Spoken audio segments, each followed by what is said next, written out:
The last few years have seen a huge splurge in popularity of retro-styled cameras. The Olympus digital pens, OMDs, Fuji X series, mirrorless cameras with a classic twist. It was only a matter of time before someone tried to do it with a digital SLR.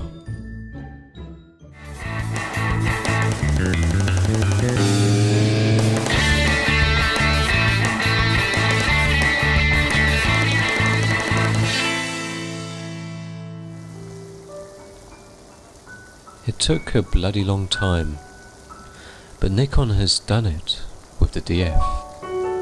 Apparently, good things take time.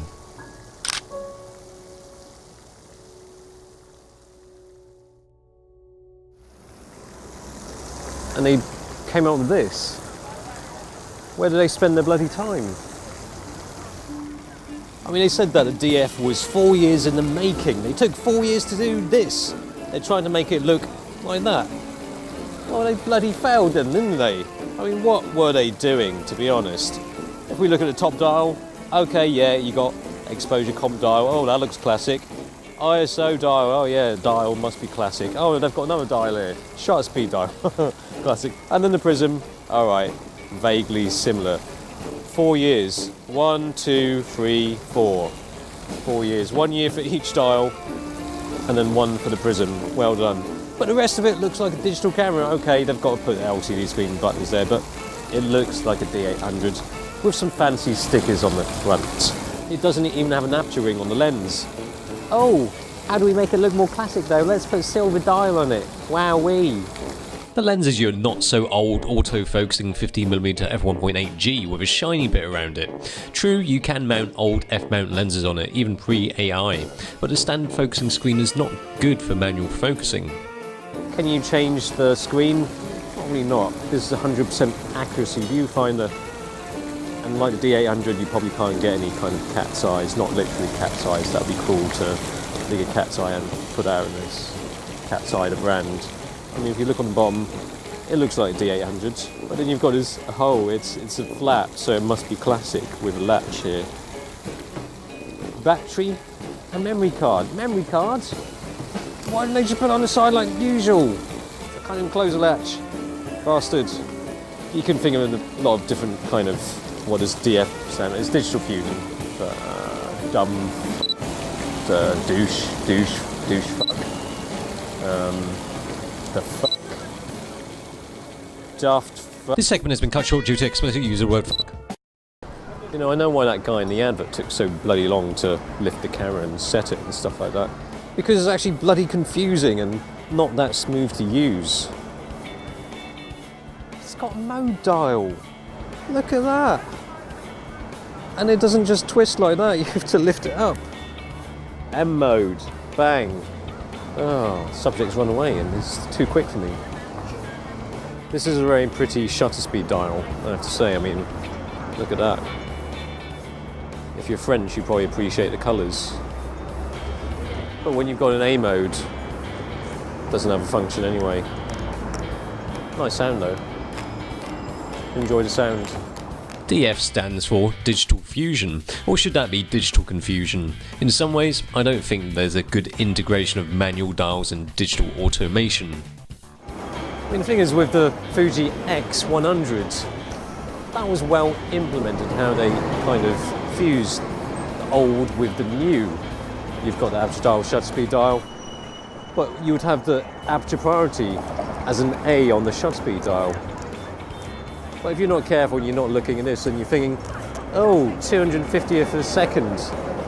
No, it's not that. Probably not. It's, well, it's 150th, 40th of a second, 50th of a second. It's changing. It's aperture priority. Surely they could have just made it a dial with A on it. You've got auto ISO as well. Set it in the menu. Dial here. That's to set the minimum. And the Canon G series has an auto ISO on the dial. It's this one you have to go to the menu. Oh, that's just fucking slow, isn't it? Now I know why the advert was showing that really slow guy taking photos of things that weren't moving. The focus is not all that good. Fucking hell, this is shit. This is not even a low light area.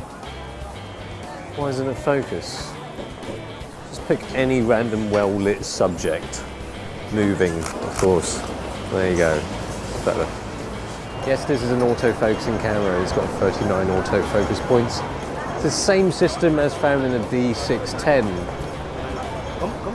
That's not a good thing. The focusing system in a D610 is not too hot, it's not the fastest, and it certainly didn't feel too good shooting on the streets.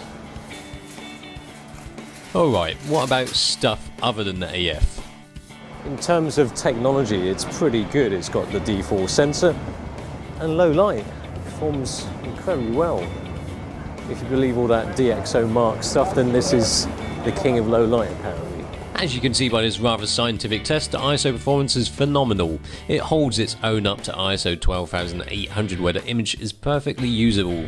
Take it any higher and the image starts to fall apart like a snot-filled tissue. But then they've got that technology, the D4 sensor, and the D4 kind of low light capabilities, and then you put the D610 focusing ability into this. And no video. What's the point? But you know what? It does have one redeeming feature. Look. That's amazing, isn't it? Yes. Pure photography indeed, if photography means lomography to you. I can see why that guy in the advert seemed a bit depressed actually. I mean, this is a modern digital camera that tries to be like an old classic film camera. Something that will reignite your excitement for photography. The classicness, the manualness, but it's not quite right. And Nikon FM just concentrated on the core basics of photography. And this is kind of complicating it a bit too much. And it's a bit like the central pier over there. It's trying to mimic something which was built decades ago. But the thing is, they're trying to make it look like the old one, but modern. I mean, why didn't they just make that look like something over there? And unfortunately, this feels like it could have been something a little bit more, but it's disappointing. Disappointing fusion. Oh, there's another DF. That wasn't a fuck. Look, I don't have anything wrong with this as a camera per se, even though other than the sensor the specs are hardly exciting, with a 5.5 FPS burst and really basic DSLR stuff. It takes photos, nice images, but if performance and image quality is what interested you, you'd get the D800 for around a similar price. You're buying this for the dials and the look. Well, the top plate and the dials. The trouble is, the dials don't feel intuitive to the workings of this camera, so you're buying this for the way it looks. You're buying this because it's styled to look like a Nikon FM, rather than designed to function like a Nikon FM. The whole idea behind the Nikon DF is a pretty good one. I mean, it's exciting to think of a retro-styled DSLR from Nikon and its full frame.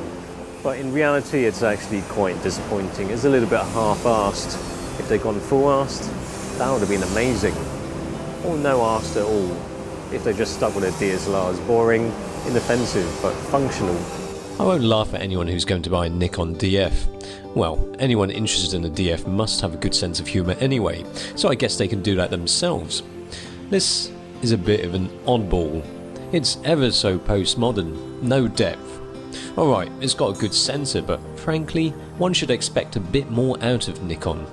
They should have gone all out and removed all automation, tried to make the dial designs better, and sized down the camera. This was a chance for Nikon to become cool again, to make them something other than a Canon chaser. But this effort is about as cool as seeing your uncle try to do an Ali G impression.